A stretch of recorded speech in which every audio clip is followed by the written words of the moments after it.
নমস্কার। খবরের অন্তরালের খবর নিয়ে ক্যালকাটা ডায়ালগস থেকে মনোজ দাস। বাংলাদেশে সরকার পরিবর্তনের জল্পনা আবার শুরু হয়েছে। বলা বাহুল্য, এখনও হয়তো সেভাবে জমাট বাঁধেনি এই সম্ভাবনা, তবে তার সংকেত কিন্তু পাওয়া শুরু হয়ে গেছে। কেন এই জল্পনা এবং সংকেতগুলো কি, এই নিয়ে এখনকার প্রতিবেদন।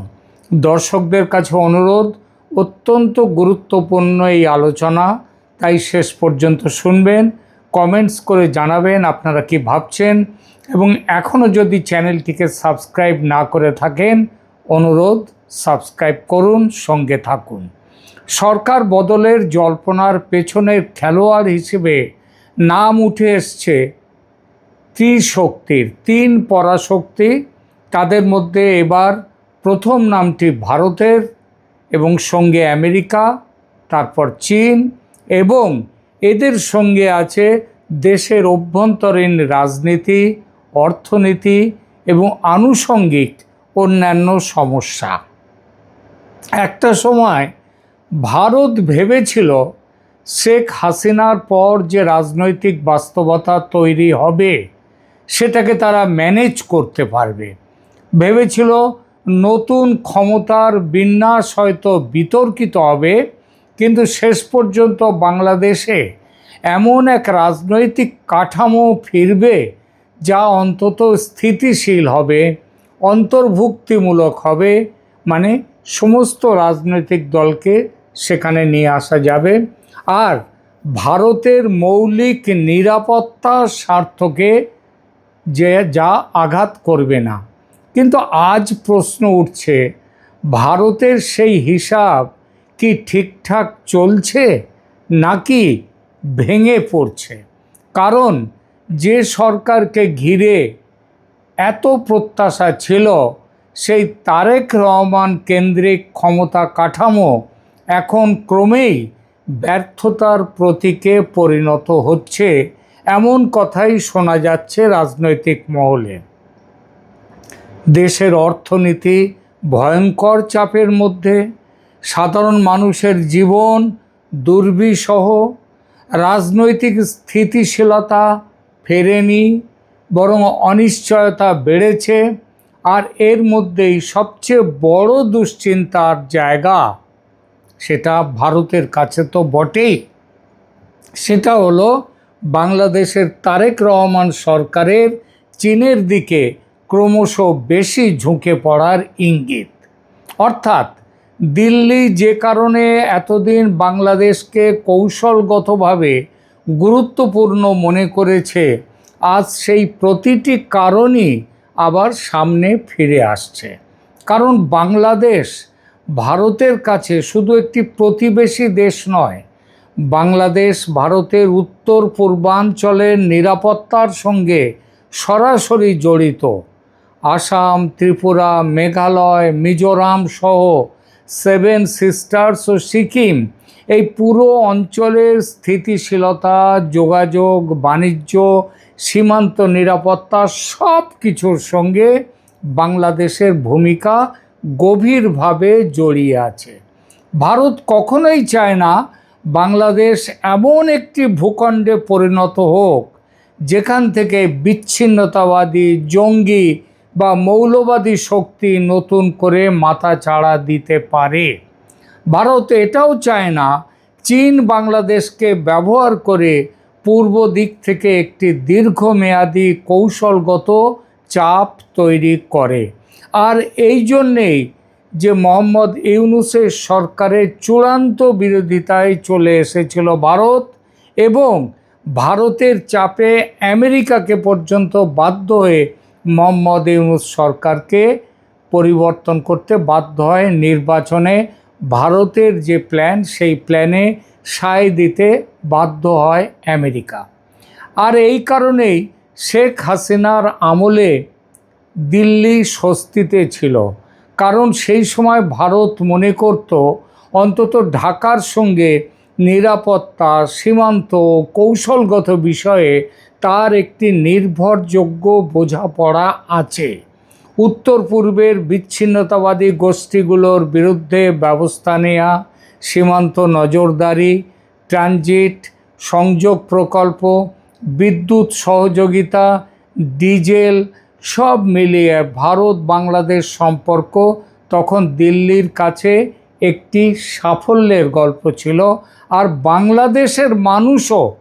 বাংলাদেশও তার সুফল পেয়েছে।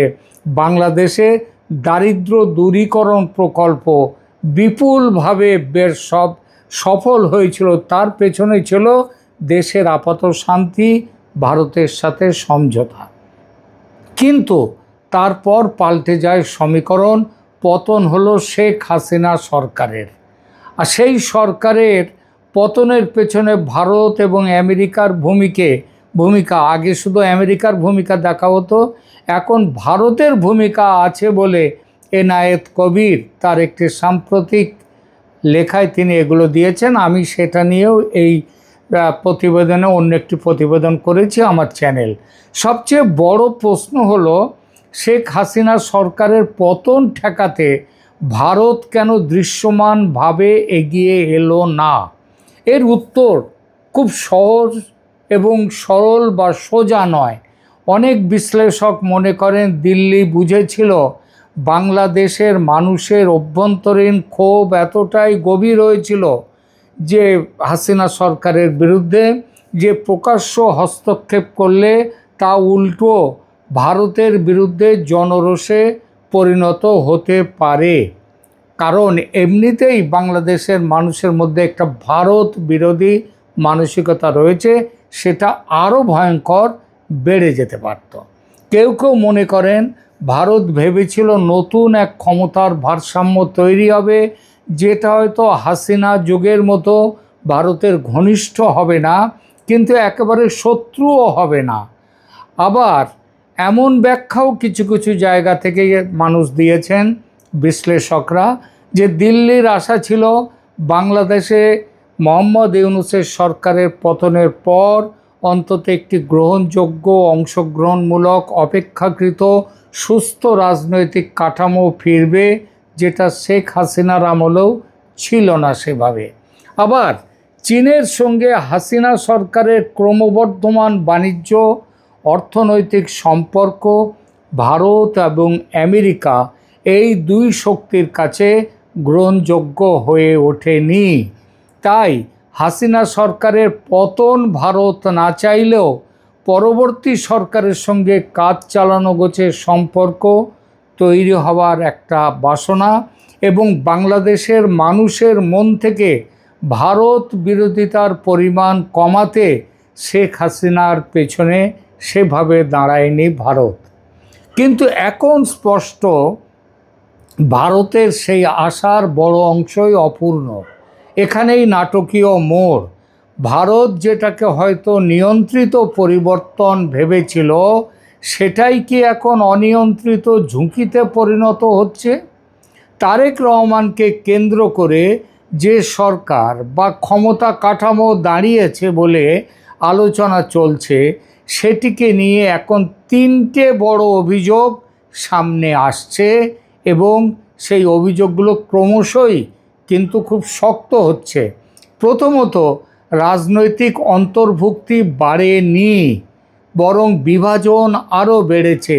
ব্যাখ্যার প্রয়োজন নেই, কারণ আওয়ামী লীগের মতো যে নিরপেক্ষ সেকুলার, আপাত সেকুলার যে শক্তি, রাজনৈতিক শক্তি, তাকে বাইরে আইন করে বাইরে বের করে দিয়েছে তারেক রহমান সরকার। দ্বিতীয়ত, প্রশাসনিক দক্ষতা ও অর্থনৈতিক ব্যবস্থাপনায় ব্যর্থতা সাধারণ মানুষের ক্ষোভ বাড়িয়েছে ভয়ঙ্করভাবে তারেক রহমান সরকারের বিরুদ্ধে। তৃতীয়ত, কৌশলগত ভারসাম্য রক্ষা না করে তারেক রহমান সরকার চীনের সঙ্গে ঘনিষ্ঠতা বাড়ানোর পথে হাঁটছে, এই ধারণা ক্রমশ শক্তিশালী হচ্ছে দিল্লির ক্ষমতার বৃত্তে। এই চিত্রটি ভারতীয় কৌশলবিদদের চোখ দিয়ে দেখুন। দিল্লি যদি দেখে বাংলাদেশে এমন একটি সরকার বসেছে যে সরকার অর্থনীতি সামলাতে পারছে না, জনরোষ নিয়ন্ত্রণ করতে পারছে না, রাজনৈতিক বৈধতা জোরদার করতে পারছে না, দেশের শান্তি ফেরাতে পারছে না, আর সেই দুর্বলতা ঢাকতে চীনের দিকে ঝুঁকছে, তাহলে কি ভারত নিশ্চুপ বসে থাকবে? না, সম্ভাবনা খুব কম। কারণ ভারতের কাছে বাংলাদেশের তিনটি জিনিস একসঙ্গে গুরুত্বপূর্ণ: স্থিতিশীলতা, নিরাপত্তা এবং কৌশলগত ভারসাম্য। আর এখন যদি এই তিনটি একসঙ্গে নড়ে যায়, তাহলে দিল্লি নতুন করে হিসাব করবেই। বিশেষ করে চীনের প্রসঙ্গে তো বটেই।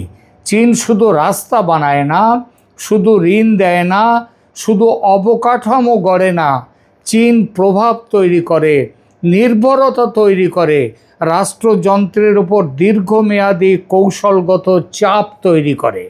বন্দর, বিদ্যুৎ, যোগাযোগ, প্রযুক্তি, প্রতিরক্ষা, একবার যদি এসব খাতে চীন গভীর প্রবেশ করার পথ তৈরি করে ফেলে, গভীরভাবে প্রবেশ করে, তাহলে সেটি আর কেবল ব্যবসা থাকে না, সেটি হয়ে ওঠে ভূ রাজনীতি।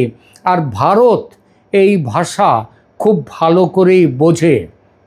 দিল্লি জানে বাংলাদেশ যদি এমন পথে এগোয় যেখানে অর্থনৈতিক বিপর্যয় সামাল দিতে গিয়ে সরকার চীনা সমর্থনের ওপর ক্রমশ নির্ভরশীল হয়ে পড়ে, তাহলে আগামী কয়েক বছরে গোটা পূর্বাঞ্চলীয় কৌশলগত মানচিত্র বদলে যেতে পারে।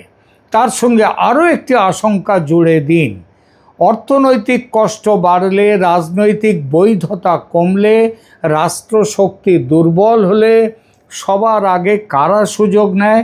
সংগঠিত মৌলবাদী শক্তি, উগ্র মতাদর্শ আর অন্য দেশের ছায়া।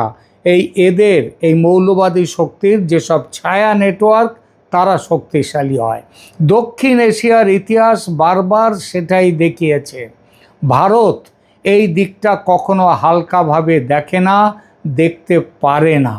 কারণ দিল্লির কাছে বাংলাদেশের অভ্যন্তরীণ অস্থিরতা কোনো অভ্যন্তরীণ বিষয় নয়, সেটি সরাসরি ভারতের সীমান্ত, নিরাপত্তা এবং উত্তর পূর্বাঞ্চলের স্থিতির সঙ্গে জড়িয়ে যায়। ভারতের পেটের মধ্যে ভৌগোলিক অবস্থান যে দেশের, সেই দেশ অসুস্থ হলে তার প্রভাব ভারতের সারা শরীরে পড়বেই। এখন প্রশ্ন হলো, তাহলে কি করবে ভারত? বিকল্প সরকার প্রতিষ্ঠার আলোচনা কি সত্যিই শুরু হয়ে গেছে? অফিশিয়ালি কেউ বলবে না, এ কথা বলতে পারে না। দক্ষিণ এশিয়ার ক্ষমতার রাজনীতি এমনই। এখানে সরকার বদলাও এই শব্দটি খুব কম ব্যবহৃত হয়, তার বদলে বলা হয় জাতীয় সমঝোতা, অন্তর্বর্তী ব্যবস্থা, গ্রহণযোগ্য নির্বাচন, স্থিতিশীলতা পুনরুদ্ধার, রাজনৈতিক পুনর্বিন্যাস। কিন্তু ভাষা যাই হোক, বার্তা একটাই। ভাষার মারপ্যাচ সরিয়ে দিলে বার্তা দাঁড়ায় বদল চাই, বদলানো চাই। যদি বাংলাদেশের বর্তমান তারেক রহমান সরকার ভারতের কাছে অ্যাসেট না থেকে লায়াবিলিটি হয়ে ওঠে, তাহলে দিল্লি নতুন বিকল্পের দিকে তাকানো শুরু করেছে। যদি বর্তমান কাঠামো জনরোষ, অর্থনৈতিক সংকট আর কৌশলগত বিভ্রান্তিতে ডুবে যায়, তাহলে কি ক্ষমতার নতুন সমীকরণ তৈরি হবে? যদি চীনের দিকে অতিরিক্ত ঝুঁকে পড়া স্পষ্ট হয় বাংলাদেশের, তাহলে কি ভারতের ধৈর্যের সীমা ফুরোবে? এই প্রশ্নগুলো এখন আর কেবল রাজনৈতিক গুঞ্জন নয়, এগুলো ধীরে ধীরে কৌশলগত আলোচনার কেন্দ্রে উঠে আসছে। তবে আর একটা বাস্তবতাও আছে, সেদিকেও ধ্যান দিতে হবে। ভারত খুব ভালো করেই জানে বাংলাদেশে প্রকাশ্যভাবে কাউকে বসানো যায় না। যে সরকারকে ভারত ঘনিষ্ঠ বলে চিহ্নিত করা হবে, তার বিরুদ্ধে জনমত তৈরি করা খুব সহজ। ফলে দিল্লি যদি কোনো নতুন সমীকরণ খোঁজে, সেটি হবে আড়ালে, ধাপে ধাপে এবং এমনভাবে যাতে দেখানো যায় সব কিছুই বাংলাদেশি রাজনৈতিক বাস্তবতার স্বাভাবিক ফল। অর্থাৎ লক্ষ্য হতে পারে ব্যক্তি নয়, একটি কাঠামো, এমন একটি কাঠামো যেখানে সরকার বদলালেও রাষ্ট্রের কৌশলগত দিক চিহ্ন পুরোপুরি পাল্টায় না। এমন একটি কাঠামো যেখানে চীনের প্রভাব সীমাবদ্ধ থাকবে। এমন একটি কাঠামো যেখানে মৌলবাদী শক্তি রাষ্ট্র ক্ষমতার দরজায় পৌঁছতে পারবে না।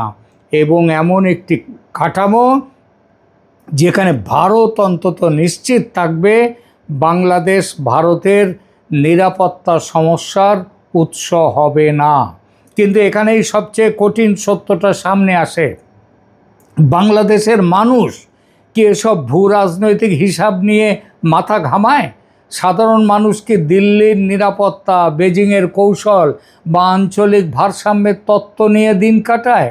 না। সাধারণ মানুষ ভাবে তাদের বাজার দর নিয়ে, চাকরি নিয়ে, তাদের চিকিৎসা নিয়ে, বিদ্যুৎ, জ্বালানি, আয়, নিরাপত্তা, ভবিষ্যৎ এসব নিয়ে। তারা এমন সরকার চায় যে সরকার অন্তত জীবনটাকে সহনীয় করে তুলবে, সন্ত্রাসমুক্ত শান্তির জীবন, আইনের শাসন। আর এখানেই তারেক রহমান সরকারের সবচেয়ে বড় ব্যর্থতা, যদি বর্তমান অভিযোগগুলো সত্যি হয়। কারণ রাজনৈতিক স্লোগান দিয়ে কিছু সময় টিকে থাকা যায়, কিন্তু খালি পেট, ভাঙা অর্থনীতি, অকার্যকর প্রশাসন আর অনিশ্চিত ভবিষ্যৎ নিয়ে দীর্ঘদিন শাসন টিকিয়ে রাখা যায় না। যে সরকার জনগণকে স্বস্তি দিতে পারে না, সে সরকার বাইরে যত সমর্থনই পাক, ভেতরে ভেতরে ফাঁপা হয়ে যায়। যে সরকার স্থিতিশীলতা আনতে পারে না, সে সরকার কৌশলগত অংশীদারের কাছেও বোঝা হয়ে ওঠে। আর যে সরকার ভারসাম্য না রেখে একদিকে হেলে পড়ে, সে সরকার শেষ পর্যন্ত নিজের পতনের বীজ নিজেই বোনে। সুতরাং আজ বাংলাদেশের রাজনীতিতে আসল প্রশ্ন একটাই, ক্ষমতায় কে আছে সেটা নয়, টিকতে পারবে কে ক্ষমতায়, সেটাই প্রশ্ন। ভারতের এবং আমেরিকার কাছে দরকার এমন সরকার যে দিল্লির নিরাপত্তার স্বার্থের বিরুদ্ধে যাবে না, ওয়াশিংটনের নিরাপত্তার স্বার্থ দেখবে। চীনের কাছে দরকার এমন সরকার যে বেজিংকে আরও গভীর প্রভাবের সুযোগ দেবে। আর বাংলাদেশের জনগণের কাছে দরকার এমন সরকার যে তাদের জীবনকে বিপর্যয় থেকে টেনে তুলবে। এই তিন চাহিদার সংঘর্ষেই আজকের বাংলাদেশের রাজনীতির কেন্দ্র। এবং যদি বর্তমান সরকার এই তিন দিকের একটিও সামলাতে ব্যর্থ হয়, তাহলে বিকল্প ক্ষমতার আলোচনা আর গোপন থাকবে না, সেটি হয়ে উঠবে প্রকাশ্য রাজনৈতিক বাস্তবতা। বাংলাদেশ এখন শুধু একটি দেশের অভ্যন্তরীণ সংকটের মধ্যে নেই। বাংলাদেশ এখন দাঁড়িয়ে আছে এক ভূ রাজনৈতিক সড়ক বাতির সামনে। একদিকে ভারত, আমেরিকা, অন্যদিকে চীন, আর মাঝখানে ক্ষুব্ধ জনগণ, ভাঙা অর্থনীতি এবং ক্ষমতার নির্মম অঙ্ক। এখন দিকে দেখার বিষয় এই অঙ্ক কে মেলাতে পারে। তারেক রহমান সরকার প্রতিষ্ঠার ঠিক আগে ও পরে যেভাবে বন্ধুত্ব ও সহযোগিতার বার্তা নিয়ে এগিয়ে এসেছিল ভারত, হঠাৎই সেই আশা থমকে গেছে। গঙ্গা জল বন্টন চুক্তির নবায়ন, তিস্তা প্রকল্প চুক্তি থমকে গেছে। ভিসা ব্যবস্থা সরলীকরণ হাসিনার আমলের মতো হওয়ার কথা ছিল, কিন্তু হয়নি। ট্রান্সশিপমেন্ট স্বাভাবিক হয়নি, ব্যবসা বাণিজ্য সেগুলোও স্বাভাবিক হয়নি। আরও অজস্র বিষয় রয়েছে। একটা অদৃশ্য কাঁটা সম্পর্কে রসায়নকে সহজ হতে দিচ্ছে না।